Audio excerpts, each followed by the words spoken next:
Since that programme was first seen in 1985, no serious factual or legal challenge has been offered to the evidence explored in it.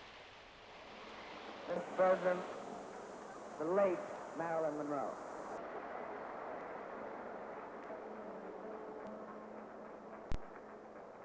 Happy birthday to you. Happy birthday to you. Happy birthday, Mr. President. Happy birthday to you.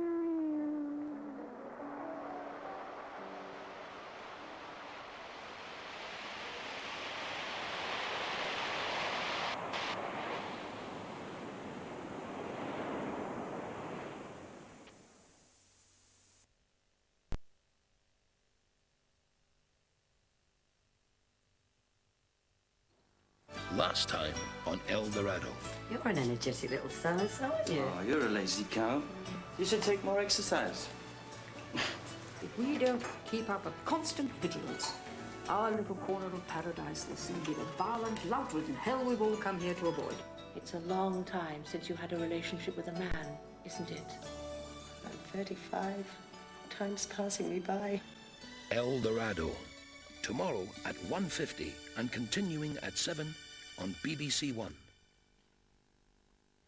And so it does. And at 7:30, fighting back is Spurs captain Gary Mabbott, who was just 17 when he discovered he had diabetes.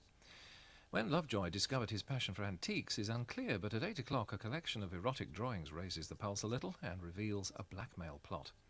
Anne Robinson reveals your points of view at 8:50, and following the 9 o'clock news in the series on the CIA at 9:30, there's a comprehensive look at what has been described as one of the most dishonourable chapters in US history, the Phoenix program to eliminate the communist command and control structure in South Vietnam.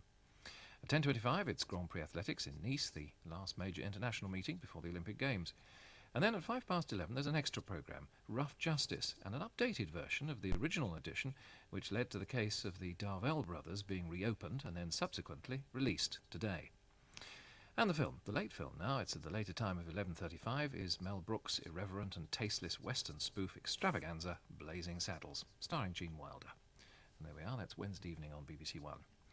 And for the weather, well, cloudy weather with a little rain or drizzle will move north into much of western Britain through the night. It'll be warm and a humid night in many places, but rather chilly in eastern Scotland. Wednesday will start bright in eastern Scotland, but it will turn more cloudy with occasional showers. Northern Ireland and western Scotland will be breezy with rain at times, but much of southern Britain will become brighter after a cloudy start. It'll be a muggy day, in spite of the cloud and rain in the northwest, with temperatures over central and southern parts reaching 21-24 Celsius. That's the weather. 2.5 mils is 2.5. That's about half. What are you doing? I'm trying to give Nobby his medicine, and it's not easy, Tommy. Is it, Nobby? Use this measure. Oh. Well, don't be silly. It's not an injection. You just gently squeeze the medicine into the side of the mouth. How am I supposed to get the medicine into that little hole? Place adapter in the bottle. Pull back the plunger. Push the air into the bottle. Without air bubbles, withdraw correct amount. With the patient upright, give the medicine slowly into the side of the mouth, giving time to swallow.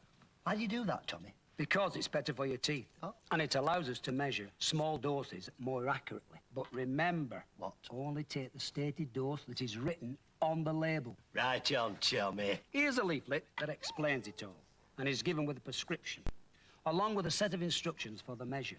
That'll do for me, Nobby. Will it do for you? That was a public information film. And it brings us to 11:38 and a half, so just over 20 minutes to go before midnight. However, BBC One is now closing for the evening. May I offer you the company of our colleagues on radios 1 and 2. They're there with music and conversation through the night, and of course regular news bulletins if there's a story that you're following.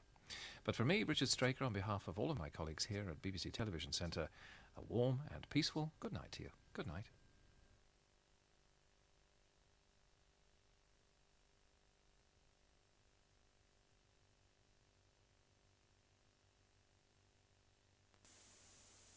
It's a valve that opens to let money flow towards the rich and closes to prevent it flowing